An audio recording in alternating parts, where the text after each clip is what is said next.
Mi nuera me negó el plato en Nochebuena porque no contribuí y me apartó la silla al borde de la mesa. El zumbido de los cubiertos sonó como una sentencia. No grité. Apreté la espalda contra la dignidad que me ha sostenido toda la vida y la miré sin parpadear, como hacen las madres cuando ya no temen perder nada. Me levanté despacio. Dejé un sobre discreto junto a los turrones y marqué un número que no se llama por capricho. Fue el gesto que trazó la primera línea. Esto no era un berrinche familiar. Era el inicio de una historia donde el silencio pesa más que cualquier grito. Antes de continuar con la historia, suscríbete al canal y déjame un comentario diciendo ¿desde dónde nos ves?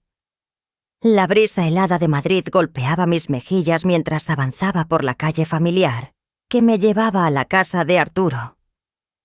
Era la noche del 24 de diciembre, la víspera de Navidad.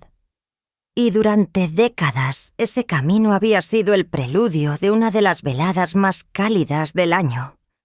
Esta vez, sin embargo, algo era distinto. No había música que se escapara por las ventanas, ni las luces parpadeantes que solían darme la bienvenida como si yo fuera la reina de la casa. La puerta permanecía cerrada, y en el aire flotaba una quietud extraña. Caminé más despacio, como si mi cuerpo intentara prepararse para algo que mi mente aún no quería nombrar. Recordé cómo Virtudes, mi nuera, solía llamarme una semana antes para asegurarse de que trajera mi tarta de almendras, la favorita de todos. Este año no hubo llamada, ni mensaje, ni un simple «Mamá, te esperamos». Aún así, me obligué a pensar que quizás estaban ocupados, que la vida cambia, que los hijos se hacen mayores y las tradiciones se transforman. Pero cuando crucé el umbral de la entrada, la corriente de aire frío que se coló detrás de mí me dijo la verdad que yo no quería escuchar. Mi lugar ya no era el mismo. Me quité el abrigo y caminé hacia el comedor. Todo estaba dispuesto, impecable, salvo por un detalle que me cortó la respiración. Mi silla, la de siempre, la que estaba en la cabecera de la mesa. El sitio que me correspondía como matriarca había sido apartada hacia la esquina. Un asiento lateral, más lejos del árbol, lejos de la conversación, lejos de la historia. Virtudes, con ese tono dulzón que siempre usaba cuando quería enmascarar una puñalada. Me sonrió apenas. «Así estás más cómoda, suegra». Las palabras se deslizaron suaves, pero su filo fue certero. No respondí. Tomé asiento lentamente, sintiendo cómo el cojín frío bajo mí reemplazaba la calidez de tantos años compartidos.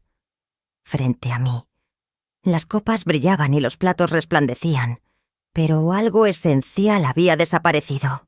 Mi lugar no era mi lugar. Nadie lo dijo, pero todos lo sabían. El murmullo de la sala se apagó poco a poco, y esa incomodidad invisible que nadie admite llenó el aire.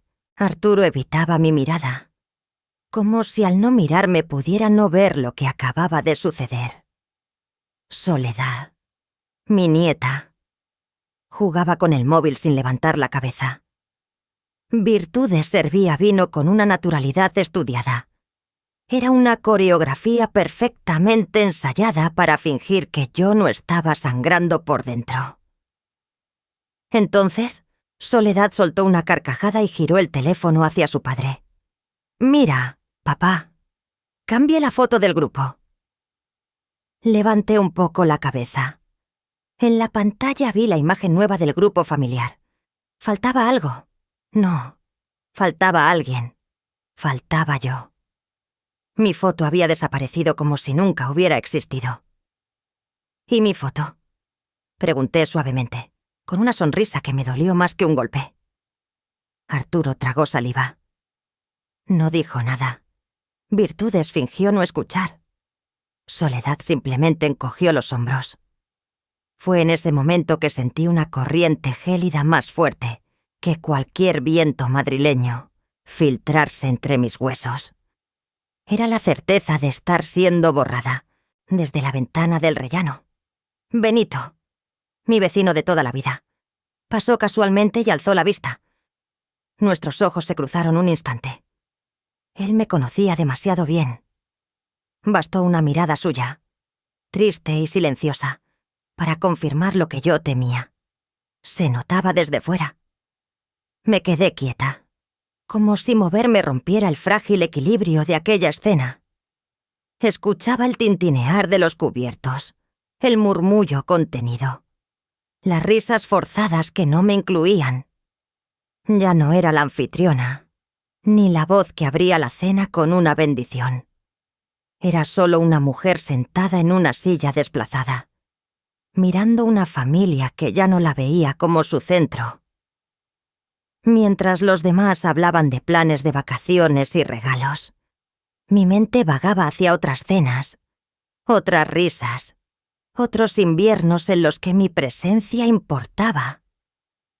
Recordé la primera Nochebuena en esta misma casa, cuando Arturo aún era un niño con las mejillas rosadas por el frío, y Virtudes me ayudaba a colgar guirnaldas riendo. Qué lejos quedaba todo eso ahora. No dije nada. No podía. Las palabras, si salían, habrían temblado, y no iba a darles el placer de verme débil. Así que me limité a respirar hondo, a sostener la copa sin probarla, a observarlos uno a uno como si quisiera grabar en mi memoria este instante preciso, el instante en que me convertí en una figura secundaria en mi propia historia. La llama de una vela, colocada justo en el centro de la mesa. Titilaba con desesperación, amenazada por la corriente de aire que entraba desde la cocina. Nadie pareció notarlo. Solo yo. Me quedé mirando esa pequeña luz temblorosa, sabiendo que, como ella, yo también podía apagarse en silencio mientras los demás seguían comiendo. Esa noche, sentí por primera vez que mi sitio ya no me pertenecía.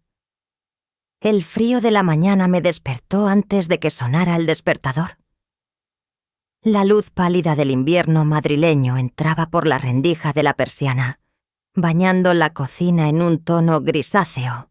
La casa estaba en silencio absoluto, tan distinto al bullicio de la noche anterior. Ni risas, ni copas brindando, ni las voces familiares que solían llenar cada rincón. Solo el sonido débil del calefactor y mi respiración contenida. Encendí la cafetera como cada mañana.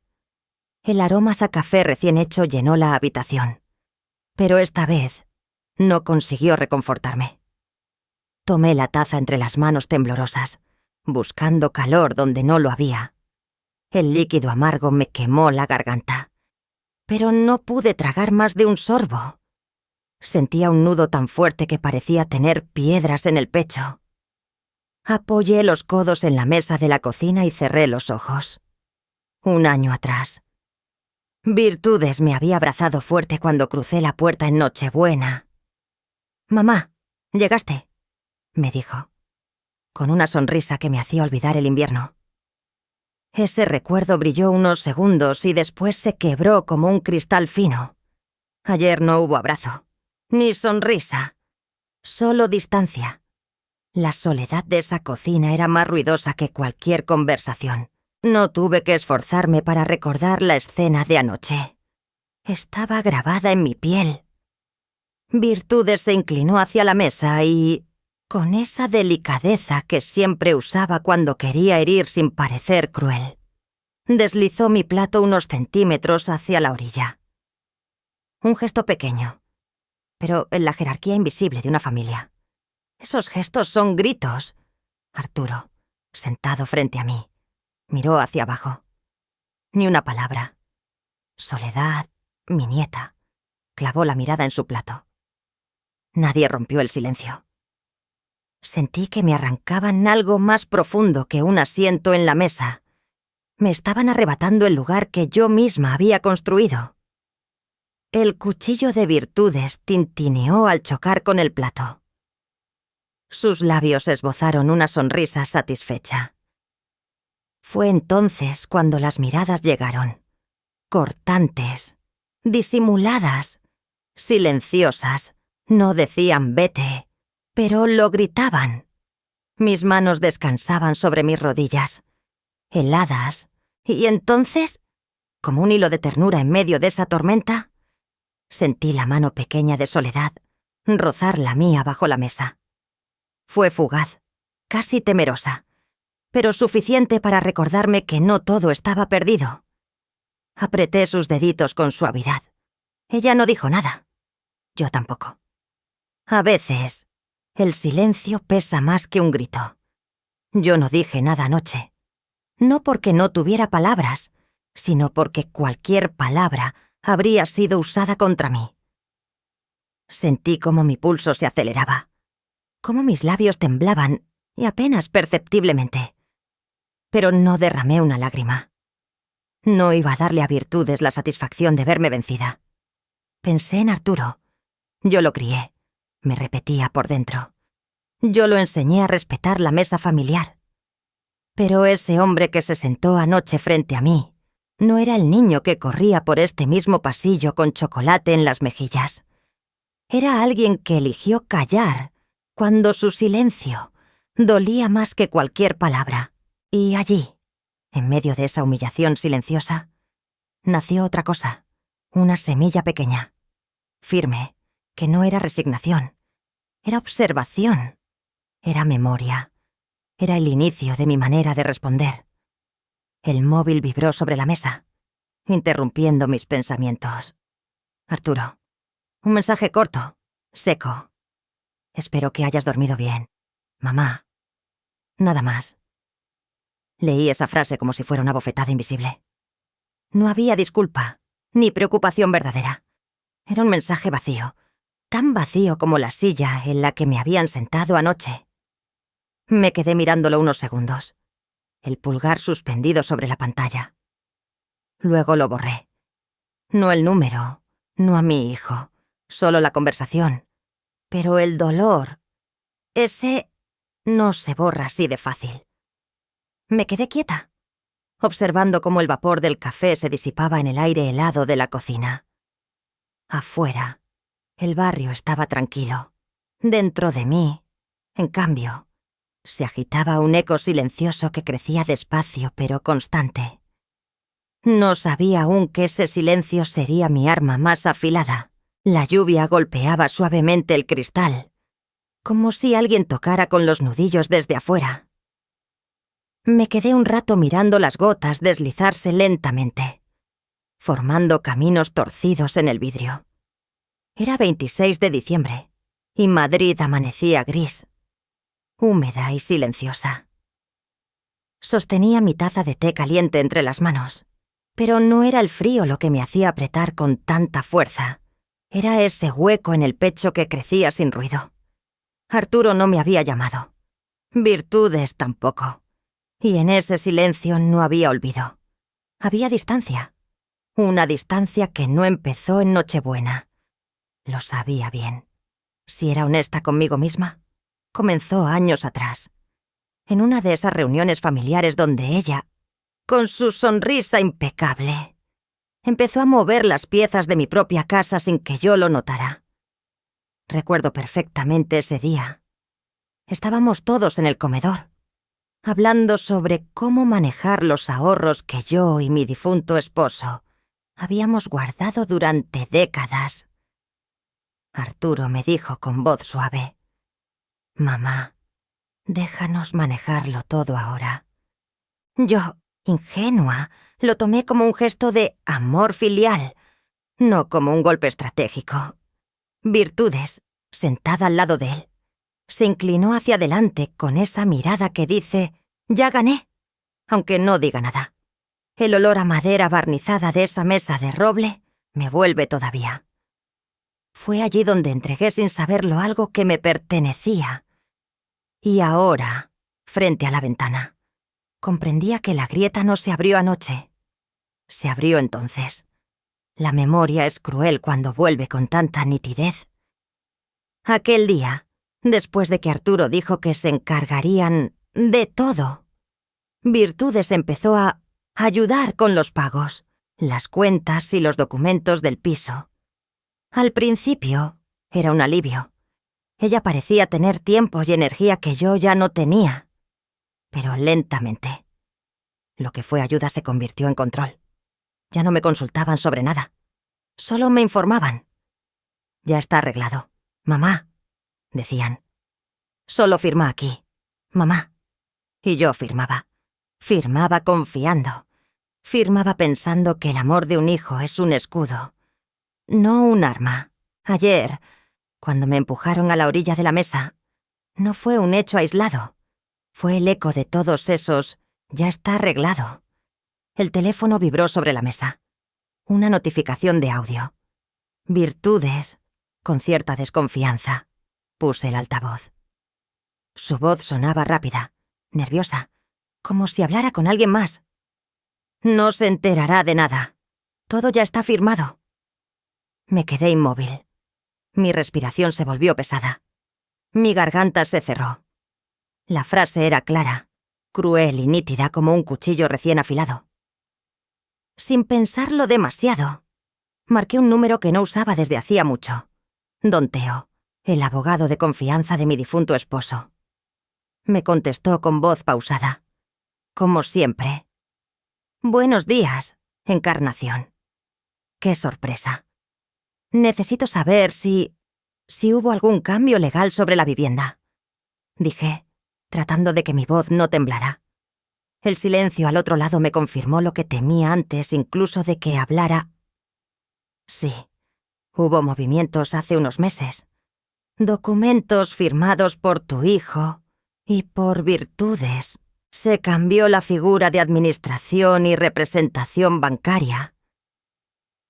Su tono se volvió cuidadoso, como quien sabe que está rompiendo algo frágil. No necesitaban tu firma para eso. El corazón me golpeó el pecho como si quisiera escapar. Pasé el resto de la tarde frente al ordenador viejo del salón, ese que casi no uso. Abrí correos electrónicos antiguos, los que solía ignorar porque los chicos se encargaban. Los revisé uno por uno, con los ojos ardiendo. Y ahí estaba. Transferencias, notificaciones, cambios de usuario en cuentas que antes llevaban mi nombre. Entré al banco en línea y confirmé mis sospechas. Ya no tenía control sobre lo que era mío. Mis ahorros, mi seguridad, mi vejez. Todo en manos de alguien que me sonrió mientras me apartaba la silla en Nochebuena. La rabia no estalló. No grité, no lloré. Solo apreté la taza de té con fuerza. El calor era la única cosa que sentía mía en ese momento. Yo no era una mujer frágil. Fui la que sostuvo esta familia cuando no tenían nada. Fui la que pagó cada ladrillo de esta casa. Y si creían que iba a quedarme mirando cómo me borraban, se le equivocaban. Si creían que yo no vería nada, estaban subestimando a la madre que me convertí. El frío de Madrid se colaba entre las costuras de mi abrigo cuando crucé la esquina de calle Serrano. El viento tenía ese filo de diciembre que no perdona, pero no era eso lo que me soelaba por dentro. Lo que me helaba era la certeza de que lo que estaba a punto de descubrir cambiaría todo. Caminé despacio, con cada paso pesado como si el suelo tirara de mí hacia abajo. El letrero de la notaría brillaba con una luz discreta. Empujé la puerta y entré. El olor a papel, tinta y calefacción vieja me envolvió de inmediato. En la sala de espera, varias personas firmaban papeles con expresión impasible. Yo me senté en silencio, con las manos apretadas sobre el bolso. Sabía que lo que estaba por escuchar no me iba a gustar, pero había llegado la hora de mirar la verdad de frente. Una recepcionista de voz suave me llamó.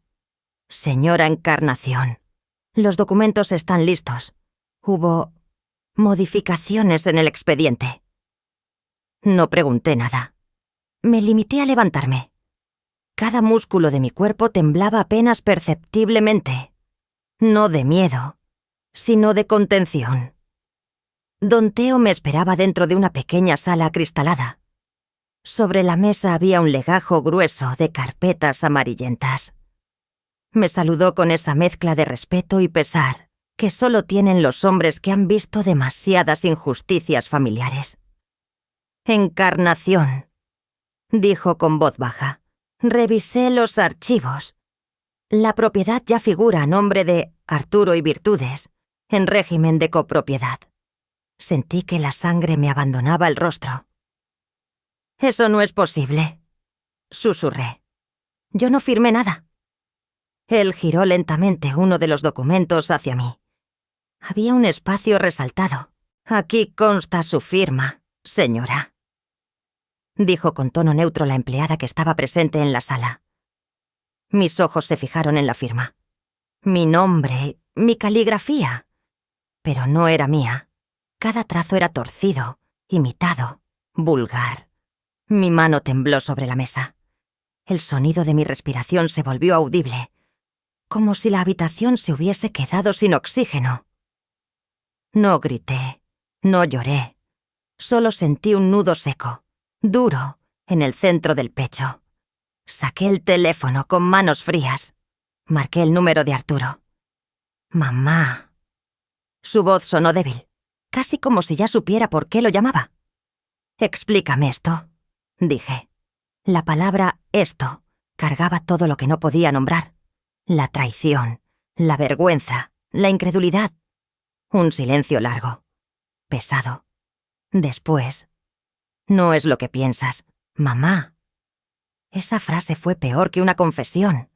Fue la confirmación exacta de que lo sabía, de que lo permitió, de que participó.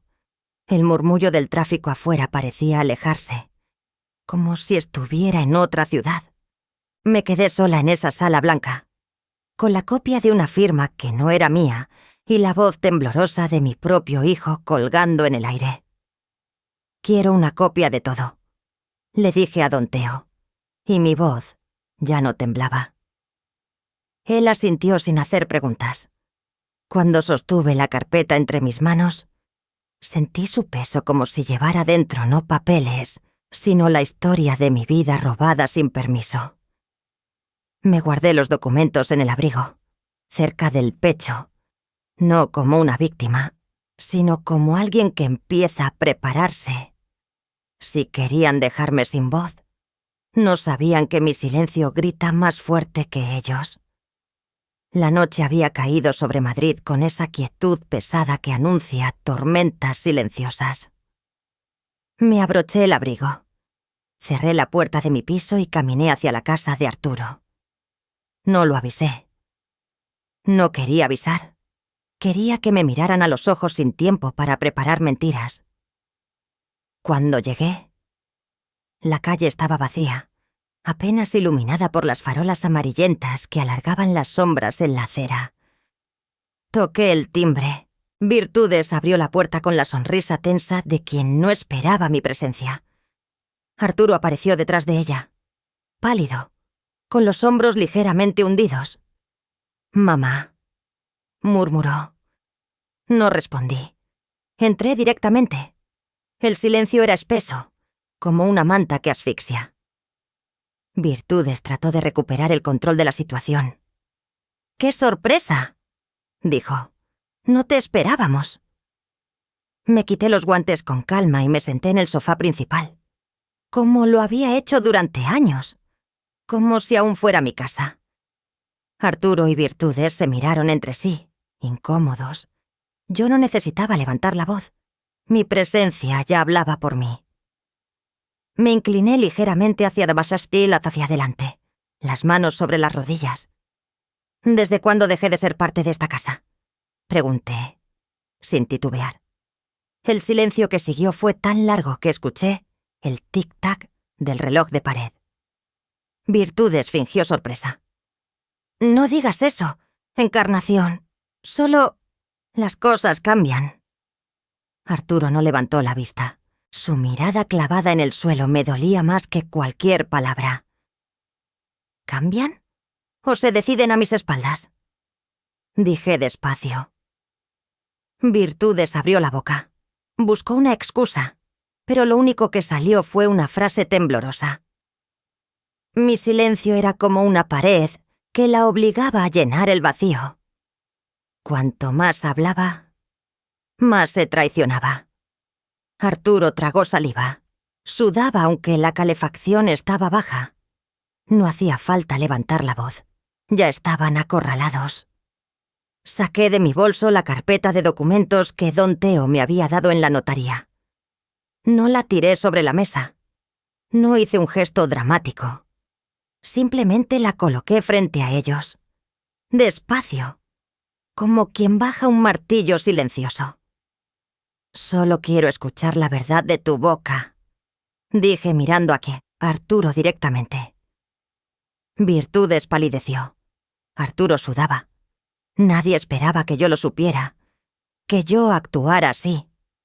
No como la madre herida, sino como la mujer que había sido la columna de esta familia. Los segundos se estiraron. Soledad, desde el pasillo, observaba con los ojos muy abiertos. Yo no quise involucrarla. Ella no tenía culpa de la cobardía de sus padres. «Mamá», balbuceó Arturo finalmente. «No, no es lo que crees. No necesitaba más. La verdad estaba en su temblor». Virtudes dio un paso al frente, afilando la voz como quien se defiende antes de ser acusada. «No aportas nada. Encarnación. Esta casa la mantenemos nosotros ahora. Tú ya no tienes sitio aquí». Esa frase fue como una cuchillada fría. Era mi casa, mi sacrificio, mis manos las que levantaron cada ladrillo cuando ellos aún soñaban con tener techo. Pero no dije nada. Me levanté despacio. Observé cada rincón. La mesa del comedor, la lámpara que había elegido con mi difunto marido, la alfombra que tejí a mano. Todo seguía allí, excepto mi lugar. Arturo no dijo una palabra para detenerme. Virtudes respiró con alivio prematuro. Yo, en cambio, sentí algo distinto a la tristeza. Una calma helada. Había llegado la hora de pensar como una estratega, no como una madre herida. Esa noche no lloré.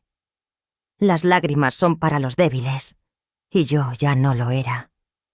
No dormí aquella noche.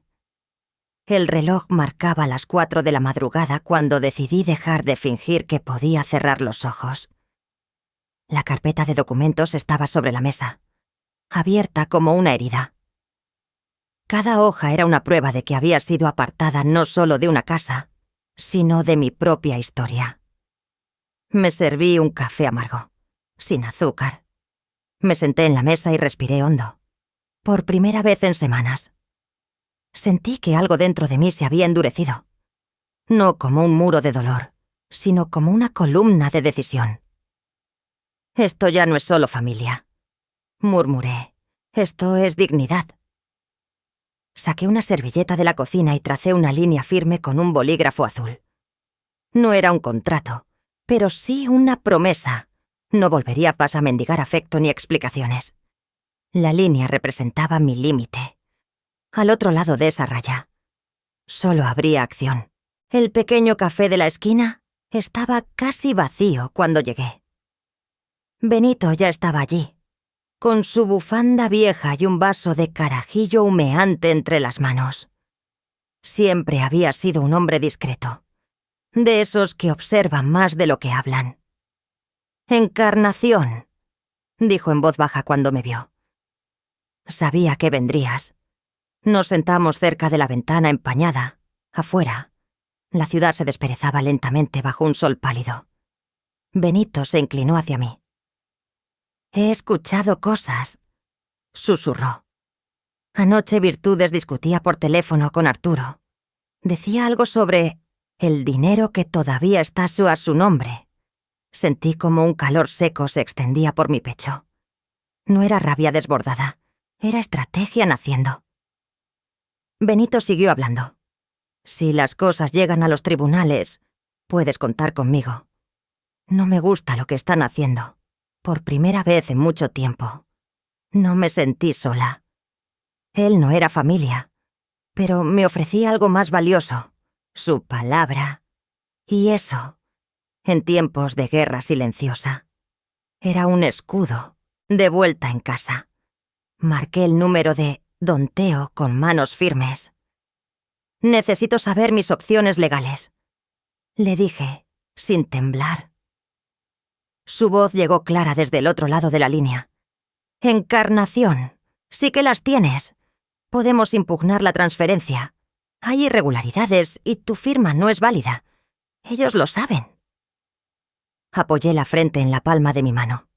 Cerré los ojos y escuché cada palabra como quien respira oxígeno puro después de semanas bajo el agua. Hagámoslo bien, le respondí, sin que ellos lo sepan todavía. Como usted diga, contestó don Teo. Colgué. Por primera vez desde Nochebuena, sentí poder recorrerme las venas. No era venganza todavía, era preparación. Me acerqué a la ventana. Desde allí podía ver el tejado de la casa de Arturo. Las luces aún estaban apagadas. Me imaginé a Virtudes durmiendo tranquila, sin saber que la línea ya había sido trazada. Las guerras familiares no empiezan con gritos, empiezan en silencio, con decisiones pequeñas que nadie nota, hasta que ya es demasiado tarde. Guardé los papeles en un cofre de madera, el mismo donde antaño guardaba fotos familiares. Ahora, en lugar de recuerdos, sería mi arsenal. Me observé reflejada en el cristal. Ya no era la madre que esperaba. Era la mujer que se preparaba para pelear. Ellos no sabían que mi silencio era el principio de su derrota. Llegué a la nueva notaría antes de que abrieran las persianas.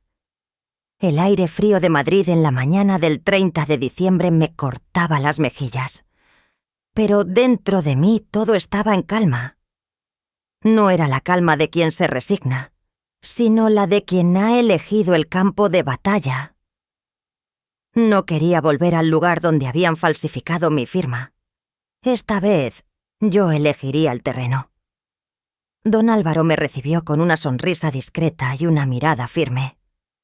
Me escuchó sin interrumpir mientras le contaba cómo me habían arrebatado lo que era mío, cómo todo había sido firmado a mis espaldas. Quiero detener cualquier movimiento sobre mi propiedad, dije con voz clara y controlada. Él asintió y preparó la solicitud para congelar toda transferencia futura. Firmé sin titubear. En ese instante, sentí que la niebla que me había rodeado desde Nochebuena empezaba a disiparse. El enemigo ya no era intocable. Una hora después, Benito y yo nos sentamos en nuestra mesa habitual del café, junto a la ventana empañada. Afuera, el invierno madrileño se extendía gris y silencioso. Dentro, nuestras voces eran apenas un murmullo. Los escuché discutir anoche, susurró Benito. Arturo y Virtudes tienen problemas con un préstamo. No están tan seguros como aparentan. Levanté la mirada. Un hilo fino de esperanza, no ingenuo, sino estratégico. Se deslizó dentro de mí. No eran intocables, tenían grietas. Eso significa que tienen algo que perder, respondí despacio. Benito asintió. Lo que había empezado como un vecino curioso se había convertido en un aliado silencioso. Entre sorbos de café, empecé a hilar los primeros hilos de una estrategia que no necesitaba gritos, solo paciencia y cálculo. Por la tarde regresé a la notaría. Don Álvaro me esperaba con una carpeta gruesa en la mano. He revisado la documentación anterior, dijo con tono firme. Hay irregularidades.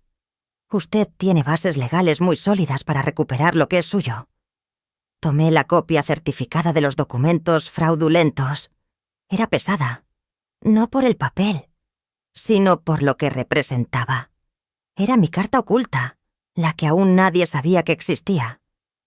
La escondí en el cajón de la cocina, entre cucharas de madera y servilletas dobladas, allí, donde siempre había guardado lo cotidiano. Ahora guardaba mi primera arma. Esa noche, mi cocina estaba en silencio. Encendí la lámpara ya amarillenta. Saqué un cuaderno y empecé a escribir nombres y pasos, uno tras otro. No había rabia en mis trazos, solo precisión. Las guerras familiares no empiezan con portazos, sino con movimientos silenciosos que nadie ve venir. Me quedé observando la lista un largo rato. Luego, con una media sonrisa apenas perceptible, susurré: no tienen ni idea de con quién se metieron.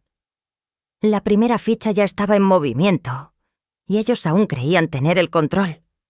Cuando Virtudes abrió la carta, no entendió que era el principio del fin. El 31 de diciembre. La casa olía a asado, a vino abierto y a un intento forzado de alegría familiar. Afuera, Madrid estaba fría y silenciosa, con un cielo de invierno que parecía sostener la respiración. Yo me senté en la cabecera de la mesa, mi sitio de siempre, con la taza de té caliente entre las manos, mientras todos hablaban de trivialidades que ya no me interesaban. Entonces sonó el timbre. Un mensajero con chaqueta oscura entregó un sobre blanco sellado. El nombre de Virtudes brillaba en tinta negra. Cuando lo abrió, el papel crujió como un trueno contenido. El color desapareció de su rostro. La conversación se apagó. Las risas se desvanecieron. Yo no moví un músculo. Bebí un sorbo de té. El ambiente cambió como si alguien hubiera cerrado todas las ventanas y dejado entrar solo la tensión. Soledad miraba así a su madre con los ojos muy abiertos. Arturo fingía no entender, pero yo vi el temblor de sus manos. La primera carta legal había llegado a la mesa familiar. Virtudes se levantó de golpe. La silla chirrió contra el suelo. «¿Qué significa esto?», gritó. Su voz rebotó en las paredes como un cuchillo. Arturo trató de calmarla, pero sus palabras se enredaron en un murmullo tembloroso. «No empieces aquí, Virtudes». «Claro que empiezo aquí», lo interrumpió ella. «Ella nos ha traicionado». Todos me miraron. Yo no respondí. No tenía que hacerlo. Su pánico hablaba por mí. Arturo evitaba mi mirada. Sabía lo que había en esa carta. La notificación que congelaba la transferencia de la casa. Benito, sentado discretamente al fondo, observaba la escena con la serenidad de quien sabe en qué bando está. Su sola presencia me daba solidez. «Esto no es un juego, mamá», dijo Arturo finalmente, con voz baja pero tensa. «Nos estás poniendo a todos en peligro». Lo observé fijamente. No necesitaba gritar. Ellos mismos estaban cavando el pozo en medio de la cena de fin de año. La discusión escaló como fuego en papel seco. Virtudes lanzó acusaciones sin freno. Arturo trató de justificarse, y la familia entera se resquebrajó frente al mantel bordado que yo había comprado para mi primer Nochevieja en esa casa. Me levanté despacio. Mis piernas no temblaron. «No permitiré que me borren de lo que construí», dije con voz clara. Soledad me miró sin entender del todo, atrapada entre dos mundos que se rompían frente a sus ojos. Virtudes golpeó la mesa con la mano abierta. Luego tomó su abrigo y salió dando un portazo tan fuerte que la lámpara de la entrada tintineó. Arturo no la siguió. Se quedó sentado, la cabeza baja, sin saber a quién debía temer más, a su esposa o a su madre. La casa ya no sonaba como antes. Salí al patio delantero. El aire frío de Madrid me golpeó el rostro como una caricia helada. El cielo estaba oscuro, salpicado de luces de vecinos brindando por un nuevo año. Para mí, ese año no empezaba con brindis, sino con líneas de guerra ya trazadas. Benito apareció a mi lado, en silencio. Me ofreció un cigarrillo que no acepté. «Ganaste esta ronda», dijo simplemente. No sonreí. Sabía que lo de esta noche no era una victoria, era una grieta. La primera visible. La casa que antes era refugio. Ahora era un campo de batalla. Esa noche, la familia dejó de ser una casa y se convirtió en un campo de batalla. La mañana siguiente, el silencio pesaba más que cualquier palabra. La mañana del 2 de enero amaneció extrañamente silenciosa. No era el silencio tranquilo de un hogar en paz, era un silencio pesado, denso, que parecía haberse instalado en las paredes después de la tormenta de Nochevieja. Me levanté temprano, preparé café, y al mirar por la ventana, tuve la certeza de que Arturo y Virtudes estaban evitando cualquier contacto. Ningún mensaje, ninguna llamada, ninguna visita. Apoyé las manos sobre la mesa de la cocina. El silencio, cuando se alarga, dice más que 1000 gritos. Lo entendí esa mañana. No era tiempo de emociones, sino de cálculo. Empecé a repasar mentalmente cada paso que vendría. Ya no se trataba de familia, se trataba de estrategia.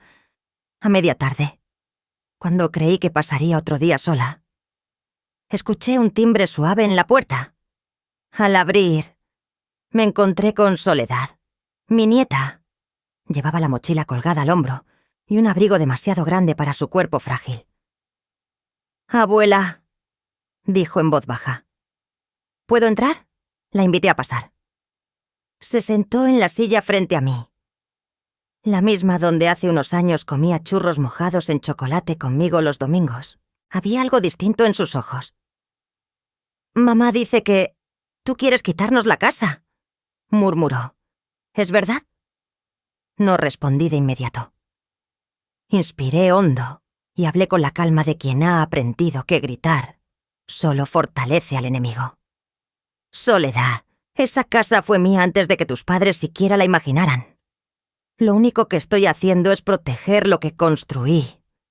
Nadie está quitando nada». Ella bajó la mirada, jugando con las mangas de su abrigo. «Es que ya no sé a quién creerle». Esa frase me dolió más que cualquier acusación. Pero también fue una grieta en el muro que Virtudes había levantado.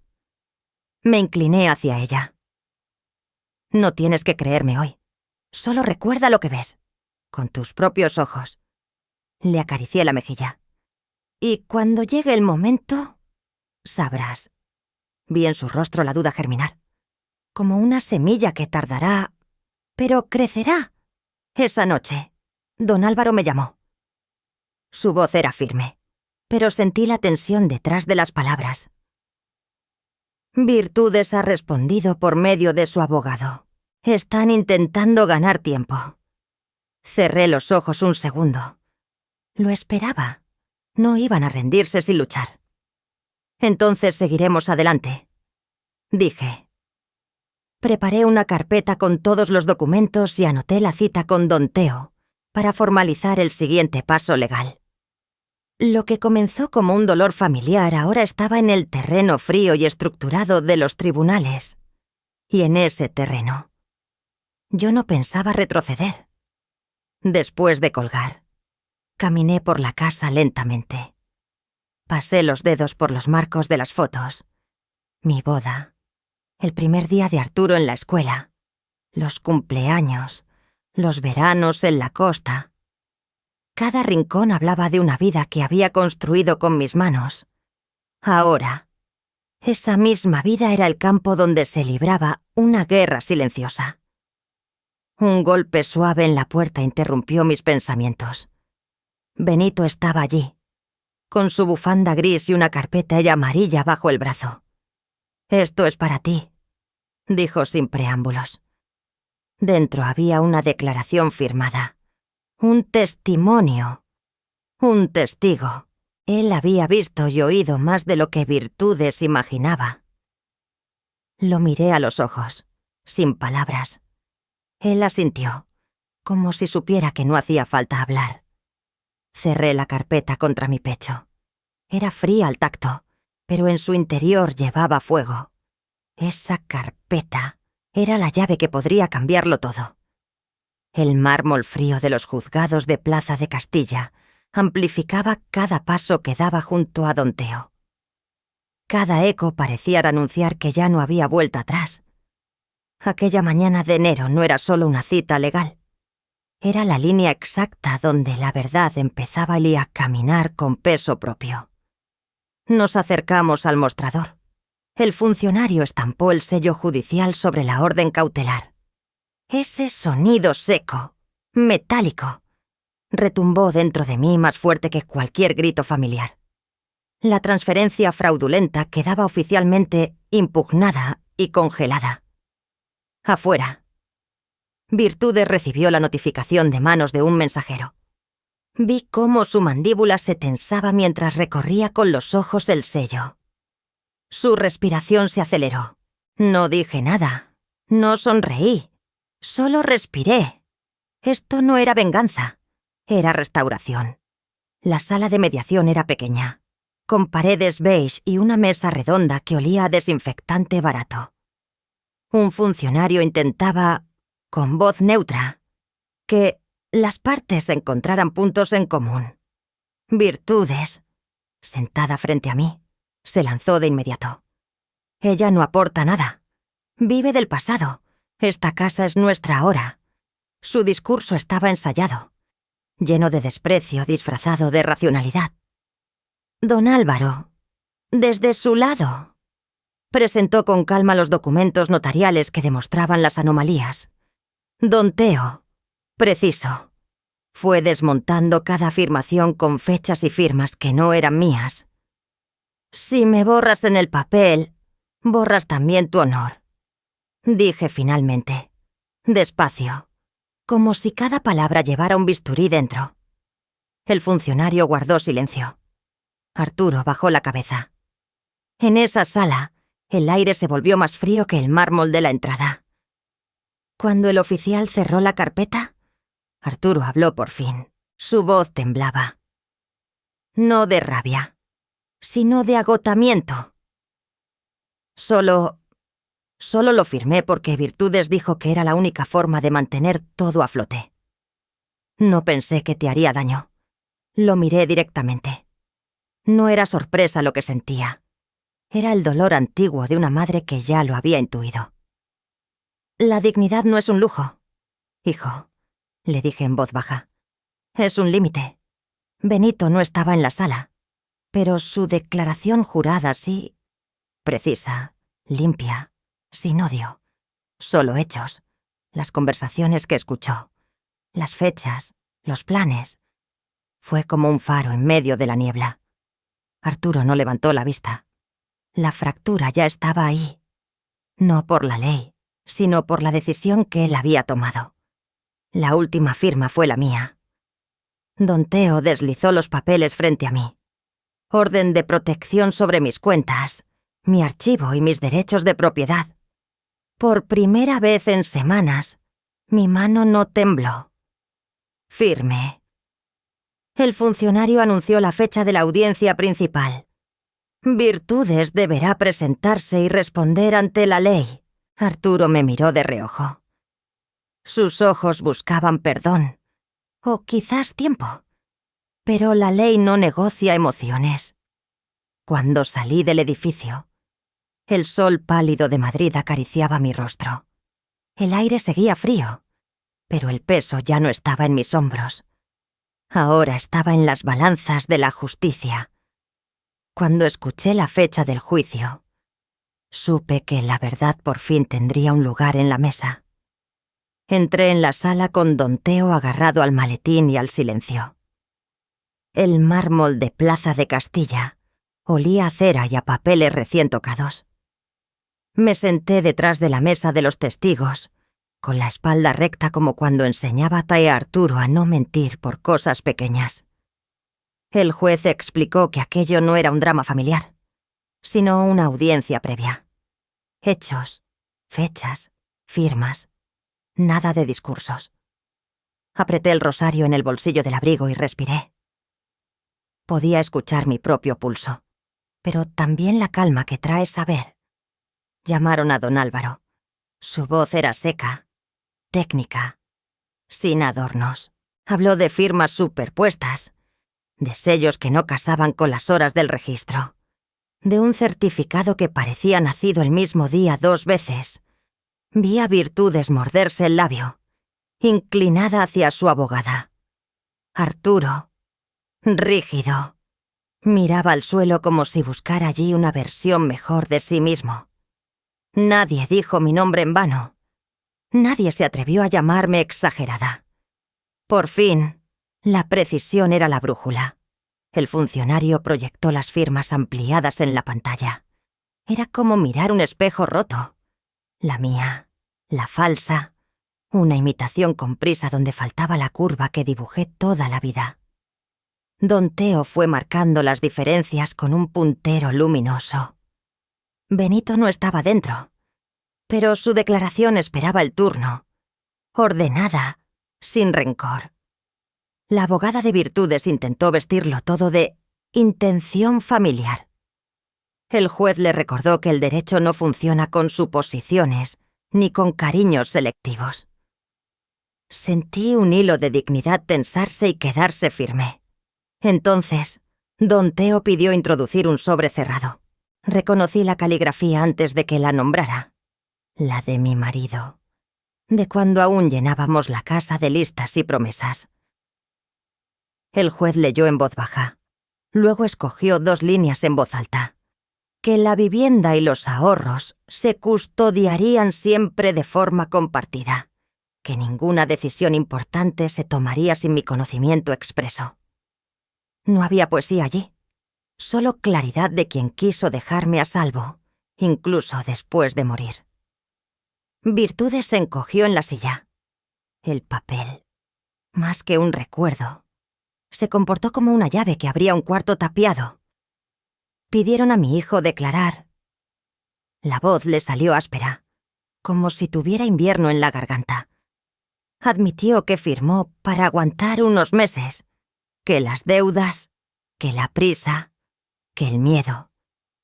Dijo el nombre de Virtudes sin mirarla, como si también le pesara. Yo escuché sin romperme. El dolor no era nueva noticia. Era una estación conocida. Cuando terminó, me miró por fin. En esos ojos había un niño que pedía permiso para volver al salón después de una travesura, y un hombre que sabía que no siempre se vuelve. Me tocó hablar. No levanté la voz. Dije que nadie me debía reverencias, pero sí respeto. Que borrar mi firma era borrarnos a todos, incluidos él y su hija. Que la casa no era un trofeo, sino un refugio construido con mercados de sábado, madrugones, recibos pagados a tiempo y la paciencia de muchas cenas.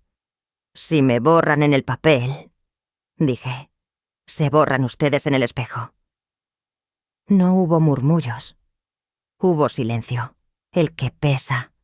El juez dictó las medidas provisionales con frialdad de oficio.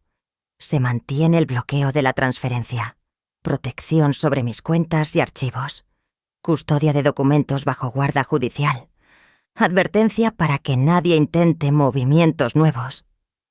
Señaló fecha próxima para el juicio. Nadie ganó, nadie aplaudió. Era la ley desplazándose a su sitio, como un mueble pesado que por fin encaja contra la pared correcta. En el pasillo, Arturo se acercó. No traía excusas, traía cansancio. «Mamá, ¿hay camino de vuelta?» Me habría gustado responder con un abrazo. Respondí con un borde. Solo si la verdad camina fuera de esta puerta, también. No prometí reconciliación. Prometí límites. Él bajó la mirada. Entendió. Salí al frío de enero. Madrid tenía un sol pálido que no calentaba, pero iluminaba. Don Teo me habló de la siguiente estrategia con la sencillez de quien barre la casa. Paso 1. Paso 2. Sin heroísmos. Le di las gracias. No por salvarme. Nadie puede. Sino por acompañar el trayecto sin ruido. Guardé en el bolso el recibo del juzgado y la copia de la carta de mi marido. Parecían ligeros y, sin embargo, pesaban distinto. Uno era arma, el otro, mano en la espalda. Caminé despacio hacia el metro. Había niños con bufandas del Atleti, una pareja discutiendo por un mantel, un anciano que ofrecía castañas. Pensé en Soledad y en cómo contarle, cuando pregunte, que la justicia también es una forma de amor, una que a veces llega tarde, pero llega. Pensé en mi cocina, en la mesa donde dejaría los papeles, en el té que me haría para honrar la costumbre de cuidar incluso cuando nadie cuida de ti. No tenía triunfo en la boca, tenía aire. Me lo dejé entrar hasta el fondo. No sabía qué decidiría el juicio, pero esa mañana ya había recuperado algo que nadie dicta, la forma en la que me sostengo de pie. Quedaba una decisión que ningún juez podía dictar. ¿Qué hacer con el resto de mi vida? Don Teo me llamó al caer la tarde. Su voz, siempre sobria, traía una claridad distinta. El auto seguía vigente. Las cautelares intactas. La vivienda protegida a mi nombre hasta el juicio. No sonó a victoria. Sonó a cierre de una etapa que había respirado demasiado tiempo dentro de mí. Colgué y caminé por el piso, rozando con los dedos el lomo de la carpeta que antes fue escudo. Hoy pesaba menos, como si hubiera terminado su trabajo.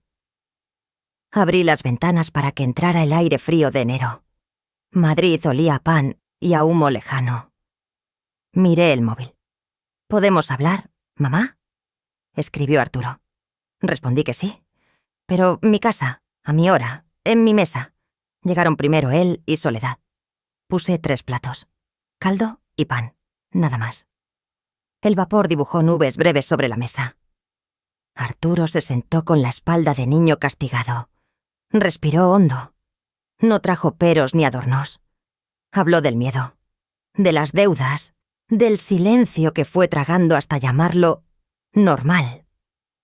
Le escuché como quien sostiene una taza caliente entre las manos, sin quemarse, sin soltarla. Soledad me miraba como si quisiera aprender un idioma nuevo. Le serví más caldo. Aquí, dije, la única renta es el respeto. No pedí perdón ni lo negué. En su lugar, desplegué un papel. Un pacto sencillo, escrito con letra firme, límites claros, cuentas transparentes, visitas pactadas, cenas de domingo por invitación, no por costumbre. Arturo leyó despacio y asintió. No me prometió ser otro, prometió hacer. Eso era suficiente para empezar. Virtudes llegó tarde. Traía el abrigo cruzado como una coraza. Saludó con educación de hielo y se quedó de pie, midiendo el terreno. No la acusé. Coloqué otro plato, sin fanfarria. La casa estaba en silencio, pero no era el de antes. Ahora era un silencio que ponía orden. Virtudes tanteó excusas. Habló de intenciones, de sostener a la familia. La sílaba se le partió en la boca cuando Soledad, con voz suave, preguntó si sostener también significaba borrar. No hubo gritos. Hubo aire. La ley ya habla.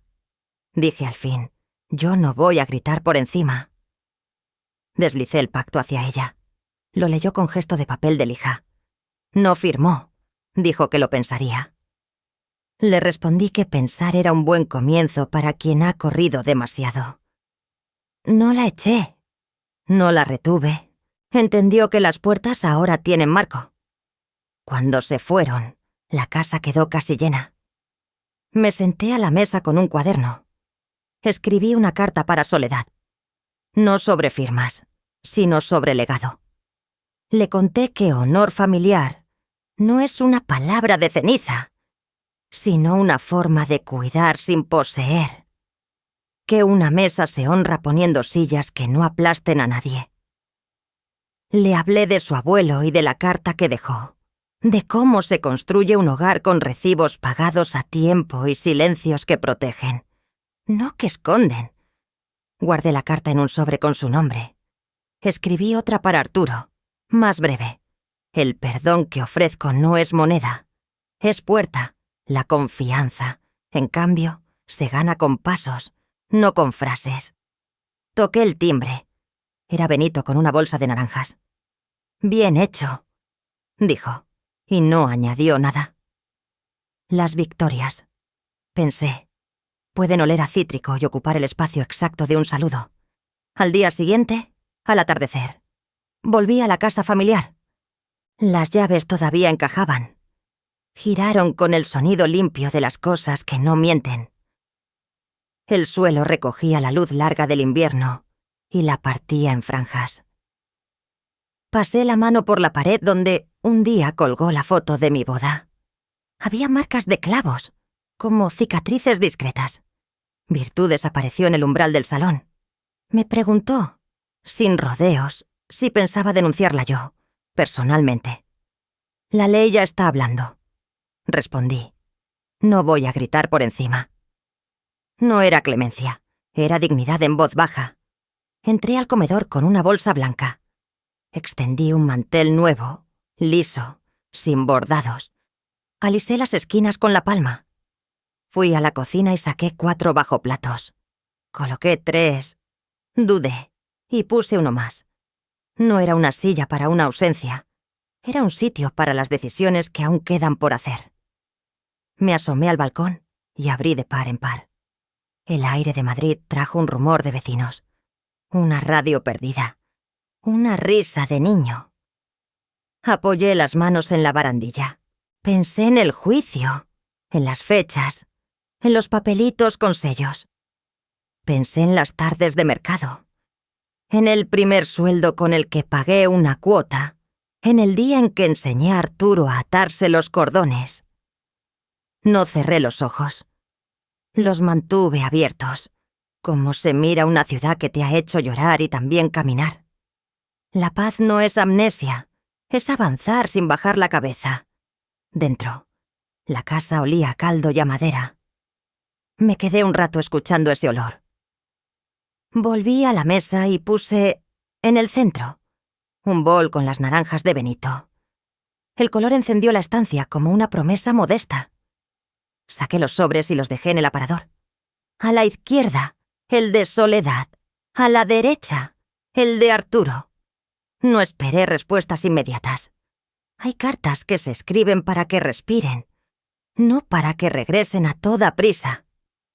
Miré la carpeta jurídica por última vez antes de guardarla en el cajón más alto. A partir de ahora, sería solo un objeto en su sitio, no un animal al acecho. Apagué las luces del pasillo. Dejé encendida la del comedor. Me serví un té y bebí, mirando la silla extra. No era una invitación incondicional ni una trinchera. Era una forma de decirme a mí misma que la fuerza no siempre consiste en cerrar, sino en saber qué abrir. El teléfono vibró. Un mensaje de Arturo con una foto de Soledad leyendo. «Gracias por hoy», escribió. Contesté con 2 palabras. «Cuida esto». El esto era más grande que una tarde. Cerré el balcón, guardé la vajilla. Respiré. No sé qué dirá la sentencia cuando llegue. Pero ya no necesito que un papel me defina la frente. He aprendido a poner mi nombre donde importa. En mi conducta, en mi mesa, en el lugar exacto donde empieza y termina mi calma. No recuperé solo una casa. Recuperé mi nombre en mi mesa. Y eso, para una madre, es volver a existir. Hoy hablo como madre y abuela. El honor familiar no se escribe en papeles. Se sostiene en gestos diarios. En una mesa donde nadie es invisible. Las tradiciones valen si protegen, no si tapan injusticias. Aprendí a poner límites sin perder ternura. Decir no también es cuidar. ¿Has vivido una Nochebuena con una silla vacía en tu corazón? ¿Qué norma de tu casa reescribirías para que haya respeto? Cuéntamelo. Si esta historia te tocó. Deja un muno o di desde dónde nos escuchas. Si no te gustó, dime por qué. Y, por favor, si te gustó esta historia, suscríbete al canal para acompañarme en las próximas.